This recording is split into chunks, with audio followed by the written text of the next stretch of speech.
بسم اللہ الرحمن الرحیم کم زورۃ لک فی الاعراب خافیۃ ادھا وقد رقدوا من زورۃ الذیب. زورہ یہ زارہ یزور زیارتن سے زورہ عدد کے لیے مصدر آیا. فعلتن کا وزن عدد کے لیے آتا ہے نا، فعلتن. ضربتہ ضربتن، میں نے اس کو ایک بار مارا. تو زیارہ کا معنی تو ملاقات کے لیے جانا. کم زورہ معنی ایک آت. کم زورۃ لک فی الاعراب خافیۃ، خافیہ چھپی ہوئی، مخفی خفیہ اخفا سے. ادھا کا معنی چالاک، چالاک. چالاک شخص کو داہیتن کہتے ہیں، الرجل الداہیت. وقد رقدوا من زورۃ الذیب، ادھا یہ اسم تفضیل کا صیغہ ہے. من زورۃ الذیب، ذیب بھیڑیا.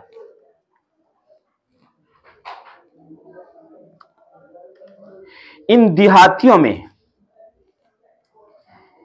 تیرا کتنی ہی بار چھپ کر جانا ہوا جبکہ وہ سو چکے تھے. ان دیہاتیوں میں تیرا کتنی ہی بار اس طور سے چھپ کر کے جانا ہوا جبکہ وہ سو چکے تھے کہ یہ جانا بھیڑیے کے جانے سے زیادہ چالاک تھا.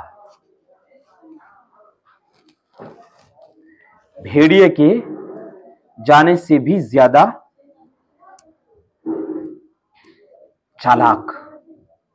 کم زورۃ لک فی الاعراب خافیۃ، خافیۃ یہ زورۃ کی صفت ہے. ان اعرابیوں میں، ان دیہاتیوں میں. کون دیہاتی؟ جو زخمی ہو جاتے، نیزوں اور تلواروں کی زخم کھا لیتے مگر ان کو آنچ نہیں آنے دیتے، اور اگر ان پر کوئی حملہ کرے تو انہیں قتل کر ڈالتے. اور ان کے کجاوے اور سواریاں ان شہ سواروں اور گھوڑ سواروں حملہ کرنے والوں کے خون میں سے ہو کر گزر جاتی ہیں. ان کو کوئی فرق نہیں پڑتا. ان دیہاتیوں میں کتنی ہی مرتبہ تیرا اس طور سے چھپ کر جانا ہوا کہ وہ سو چکے تھے، اور یہ جانا بھیڑیے کے جانے سے. یہ بھیڑیا بکری پر حملہ کرتا ہے، بکریوں کی غلے پر حملہ کرتا ہے تو کسی کو پتہ نہیں چلتا، بڑا چھپ کر کے آتا ہے، قدموں کی آہٹ نہیں. ازورهم وسواد الليل يشفع لي وانثني وبياض الصبح يغري بي. ازورهم وسواد الليل، ازورهم وسواد الليل يشفع لي، یہ حال ہے، جملہ حالیہ ہے. انثنی، انثنا ینثنی کے معنی ہے پلٹ جانا. بیاض الصبح یغری بی، اغرا یغری، اغران کے معنی ابھارنا، کسی کے خلاف ابھارنا. میں ان کے پاس جاتا اور رات کی تاریکی میری سفارشی ہوتی. میں ان کے پاس جاتا اور رات کی تاریکی میرے لیے سفارش کرتی، یعنی رات کی تاریکی میرے لیے معین ہوتی. میرے لیے سفارش کرتی کا مطلب یہ کہ رات کی تاریکی میرے لیے معین ہوتی. وَأَنْثَنِي، اور میں پلٹتا اور صبح کی روشنی میرے خلاف ان کو برانگیختہ کرتی. جب لوٹتا تھا تو اس وقت لوٹتا تھا جب صبح کی روشنی پھیل چکی ہوتی تھی، پو پھٹ چکی ہوتی تھی، اور صبح کی روشنی میں نظر آ سکتا تھا ان کو، مگر میں تھا کہاں ہاتھ آنے والا. کیا یہ رہا ہے کہ متنبی کہنا یہ چاہتا ہے کہ میں تو شہ سواروں کا شہ سوار ہوں، گھڑ سواروں کا گھڑ سوار ہوں، میں کہاں کسی کے ہاتھ آنے والا ہوں. وَأَنْثَنِي وَبَيَاضُ الصُّبْحِ يُغْرِي بِي، اور میں پلٹتا اس حال میں کہ صبح کی سفیدی میرے خلاف ان کو برانگیختہ کرتی. جی وزن نہیں بتایا میں نے، چلیے بتاتا ہوں، کل بتاؤں گا. قد وافقوا الوحش في سكنى مراتعها وخالفوها بتقويض وتطنيب. قد وافقوا الوحش في سكنى مراتعها، مراتع مرتع کی جمع، چراگاہ کو کہتے ہیں. رتع يرتع کے معنی چرنا، يرتع ويلعب. تقویض، تقویض کا معنی ہے ڈھانا گرانا. قوض یقوض تقویضا کا معنی کیا؟ ڈھانا گرانا. تطنیب کا مطلب ہے تنابے باندھنا. تنابے باندھنا، خیموں باندھنے کی جو رسی، خیمے باندھنے کی جو رسیاں ہوتی ہیں وہ تنابے کہلاتی ہیں. کہتا ہے کہ یہ جو دیہاتی لوگ ہیں جن میں ہماری محبوبہ ہے، یہ جنگلی جانوروں کے مشابہ ہیں. قد وافقوا الوحش فی سکنا مراتعها، ان کی چراگاہوں میں سکونت پذیر ہونے میں یہ وحشی جانوروں کے مشابہ ہیں. ان کی چراگاہوں میں یعنی ان وحشی جانوروں کی چراگاہوں میں سکونت پذیر ہونے میں یہ ان کے مشابہ ہیں. وحشی جانور بھی جنگل میں رہتے، یہ بھی جنگل میں پڑاؤ ڈالتے. عرب کیسے خانہ بدوش عرب کہاں رہتے تھے، کیسے رہتے؟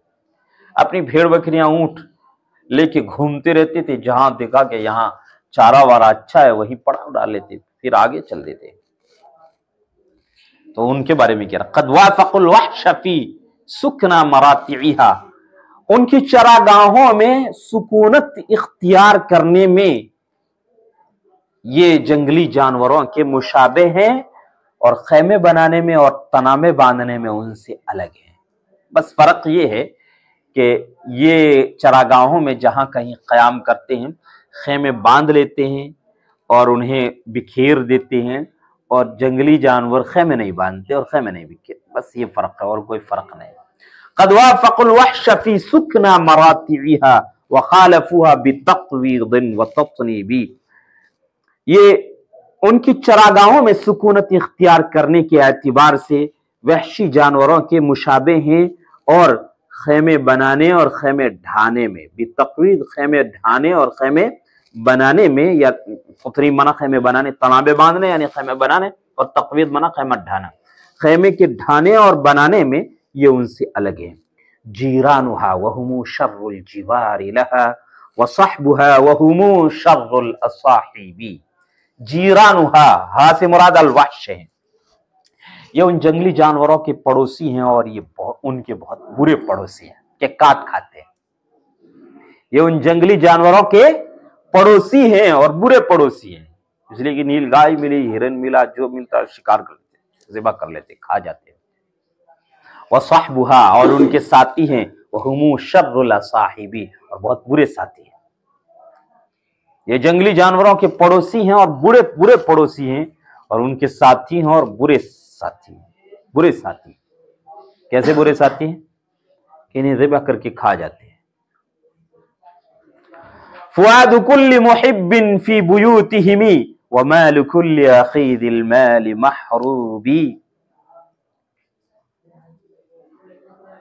اخیذ المال، جس کا مال لوٹ لیا گیا، چھین لیا گیا، لے لیا گیا. اخذ یاخذ سے اخیذ فعیل کا وزن ہے مفعول کے معنی میں.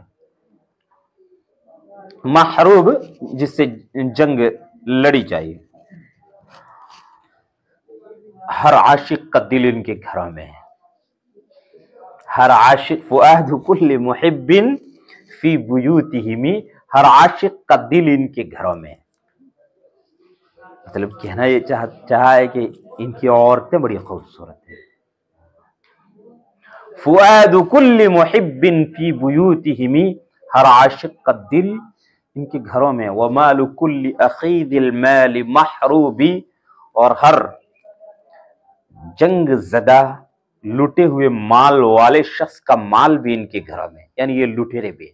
عرب خانہ بدوشوں کی زندگی یہی تھی، مال لوٹ لیا کرتے تھے، قافلے لوٹ لیتے تھے، لڑ کر کے، جنگ لڑ کر کے جو مال ہوتا تھا قافلے کے پاس وہ لوٹ کر کے لے جاتے تھے، کھاتے پیتے تھے، بس گزر اوقات اسی پہ کرتے تھے.